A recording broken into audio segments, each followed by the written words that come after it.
नमस्कार। आज हम यहाँ पर पढ़ेंगे नॉन प्रोबेबिलिटी सैम्पलिंग के बारे में। इससे पहले हमने पढ़ा था प्रोबेबिलिटी सैम्पलिंग के बारे में। सैम्पलिंग को हमने दो भागों में बांटा था, नॉन प्रोबेबिलिटी सैम्पलिंग और प्रोबेबिलिटी सैम्पलिंग। तो नॉन प्रोबेबिलिटी सैम्पलिंग क्या होता है?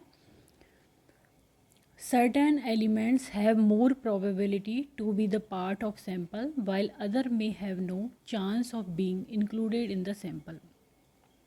इसमें कुछ एलिमेंट होते हैं जिनकी बहुत ज़्यादा संभावना होती है कि वो सैंपल में आ जाएं, जबकि कुछ के बिल्कुल नो के बराबर चांस होते हैं, नहीं के बराबर चांस होते हैं सैंपल में इंक्लूड होने के।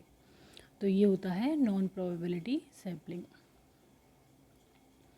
इसमें पहला है पर्पजिव सैम्पलिंग। पर्पजिव सैम्पलिंग में क्या होता है? ऑथोरिटेटिव सैम्पलिंग होती है ये। इसमें क्या होता है? पर्पस और जजमेंटल, पर्पजिव और जजमेंटल सैम्पलिंग होती है। Include hand picking of subject, choose किया जाता है कि कौन सा हमें सब्जेक्ट लेना है, तो हैंड पिकिंग हो गई है। Subject are chosen to be a part of the sample with a specific purpose in mind. तो वो पॉपुलेशन में से वो सब्जेक्ट चूज़ किया जाता है जो हमने अपने दिमाग में पर्पस सिद्ध किया है, पर्पस उद्देश्य स्थापित किया है कि हमें इन सब्जेक्ट को इनमें से लेना है।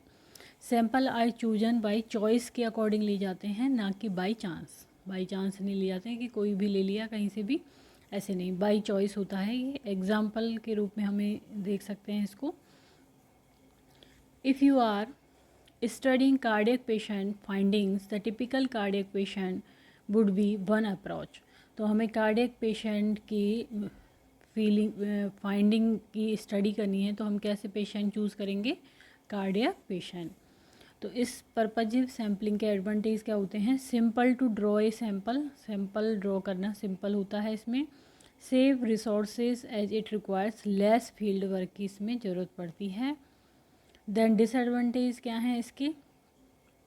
Require considerable knowledge about the population, पूरे पॉपुलेशन की नॉलेज होनी चाहिए कि हमें किस तरह के सैंपल इसमें से क्या हमारा पर्पज़ है और हमें कौन से सब्जेक्ट को चूज़ करना है, तो पूरी इसकी नॉलेज होनी चाहिए। ये इसका डिसएडवांटेज है।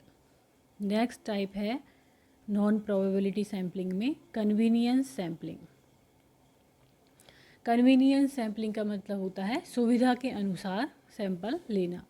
Subject are selected because of their convenient accessibility and proximity to the researcher. वो रिसर्चर से कितना प्रॉक्सिमिटी है उसकी, कितना पास है वो, और कितना कन्वीनियंट है उसकी एक्सेसिबिलिटी, कितना जल्दी वो उपलब्ध हो जाएगा रिसर्चर को। For example, if a researcher wants to conduct a study on the older people residing in Ludhiana, जैसे कि लुधियाना में वो एक स्टडी करना चाहते हैं ओल्डर पीपल की, तो जो वहाँ पर अवेलेबल होंगे उनको वो ले लेंगे इसके लिए। एडवांटेज क्या है इसका? ईजीएस्ट होती है, चीपेस्ट सस्ती होती है, एंड लीस्ट टाइम कंज्यूमिंग होती है, क्योंकि इसमें सब्जेक्ट का वेट नहीं करना पड़ता, जो एक्सेसिबल है उसको ले लेते हैं। देन डिसएडवांटेज क्या है इसका? चांसेस ऑफ सैम्पलिंग बायस होने का चांसेस रहता है। नॉन रिप्रेजेंटेटिव सैंपल भी आ जाते हैं इसमें, क्योंकि जो एक्सेसिबल है वही लेने पड़ते हैं। Finding can not be generalize, इसलिए जो इसका रिजल्ट निकलता है रिसर्च स्टडी का, जो फाइंडिंग निकलती है उसको जनरलाइज नहीं किया जा सकता। देन नॉन प्रोबेबिलिटी सैम्पलिंग में तीसरा टाइप है वॉलंटियर सैम्पलिंग। वॉलंटियर सैम्पलिंग क्या है? Target subjects are informed through mass media to participate in study and interested participant में voluntary contract researcher to participate in the study. तो जो भी target subject हैं रिसर्च स्टडी के लिए, उनको इन्फॉर्म कर दिया जाता है किसके द्वारा? मास मीडिया के द्वारा। और फिर जो वॉलंटियरली उसमें स्टडी में आना चाहता है, जो इंटरेस्टेड है, वो आ जाता है किसके पास? रिसर्चर के पास। तो ये हो गई वॉलंटियर सैम्पलिंग। एडवांटेज क्या है? कॉस्ट इफेक्टिव होती है, collect large size data in limited time में लार्ज साइज डाटा कलेक्ट हो जाता है इसमें। और डिसएडवांटेज है इसकी, एरर और बायस रहती है, और लैक होता है किसका? जनरलाइजेबिलिटी का। नेक्स्ट टाइप है कॉन्सिक्यूटिव सैम्पलिंग। कॉन्सिक्यूटिव सैम्पलिंग क्या है? कॉन्सिक्यूटिव सैम्पलिंग में है स्पेशलिटी विद कन्वीनियंसी, स्पेशलिटी की रिसर्च होगी इसमें और विद कन्वीनियंस जो होगी। Pick up all the available subject who are meeting the present inclusion and exclusion criteria. जो रिसर्च स्टडी में इंक्लूजन क्या क्या शामिल होना है, क्या एक्सक्लूजन होना है, उसमें से वो सारे क्राइटेरिया को जो मीट करता है और जो अवेलेबल सब्जेक्ट होता है उसको लिया जाता है। Also known as total enumerative sampling भी इसको कहते हैं। जैसे कि एग्जाम्पल से हम देख सकते हैं, if a researcher wants to study the activity pattern of post kidney transplant patient. Researcher क्या है, स्टडी करना चाहता है कि पोस्ट किडनी ट्रांसप्लांट के बाद में क्या एक्टिविटी पैटर्न होता है पेशेंट का, उसको स्टडी करना चाहता है। He can select all post kidney transplant patient को सेलेक्ट कर सकता है who meet the designated inclusion exclusion criteria, जो कि फॉलो कर रहा है, मीट कर रहा है। एंड वो are admitted in post transplant ward during a specific time period में उस पोस्ट ट्रांसप्लांट वार्ड में वो एडमिट है। तो ये हो गई कंसिक्यूटिव सैम्पलिंग। नेक्स्ट आता है कोटा सैम्पलिंग। कोटा सैम्पलिंग का मतलब है, जैसे हर किसी चीज़ में कोटा फिक्स होते हैं कि भाई महिला का कोटा क्या होगा या पर्टिकुलर कास्ट का क्या कोटा होगा, पर्टिकुलर जो एक्स सर्विसमैन है उसका क्या कोटा होगा। इस तरह से एक परसेंटेज फिक्स हो जाता है और उस तरह से सब्जेक्ट लिए जाते हैं। The population is divided into several sub groups according to distribution of population in these sub groups. तो जो पॉपुलेशन में सब ग्रुप्स जो हैं वो जिस तरह से डिस्ट्रीब्यूट है उसके अनुसार उनको डिवाइड कर दिया जाता है सब ग्रुप्स में। तो quota sampling techniques appears like stratified random sampling. जैसे कि हमने प्रोबेबिलिटी सैम्पलिंग में पढ़ा था कि स्ट्रेटा बना दिए जाते हैं और वहाँ पर उनमें से रैंडम सैम्पलिंग करनी होती थी, लेकिन यहाँ पर क्या होगा, कोटा फिक्स होगा और विदाउट रैंडम प्रोसेस नहीं होगा। जैसे कि एग्जाम्पल दिया हुआ है यहाँ पे, if the basis of quota is college level and the researcher need equal representation with a sample size of 100, he or she must select 25 first year student, another 25 second year student, 25 third year student and 25 fourth year student। इस तरह से वो Kota fix कर लिया उसने और इस तरह से वो लेगा। देन आता है स्नोबॉल सैम्पलिंग।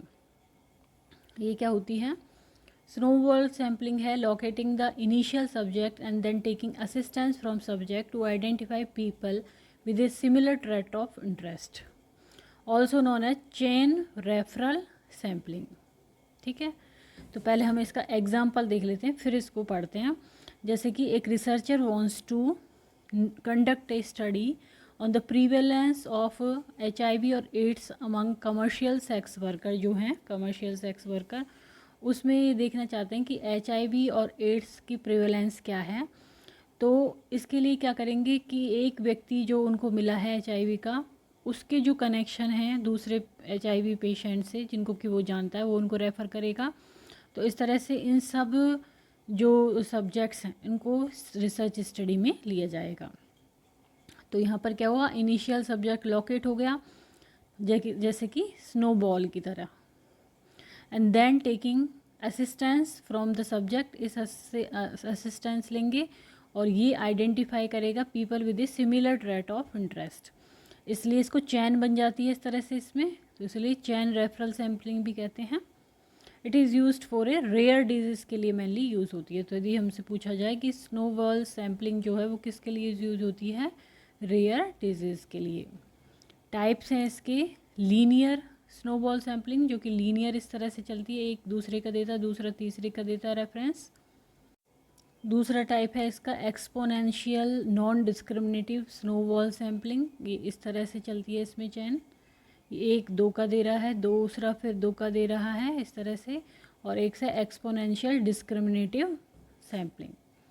देन आता है जीनियोलॉजी सैम्पलिंग, ये भी नॉन प्रोबेबिलिटी सैम्पलिंग में आती है।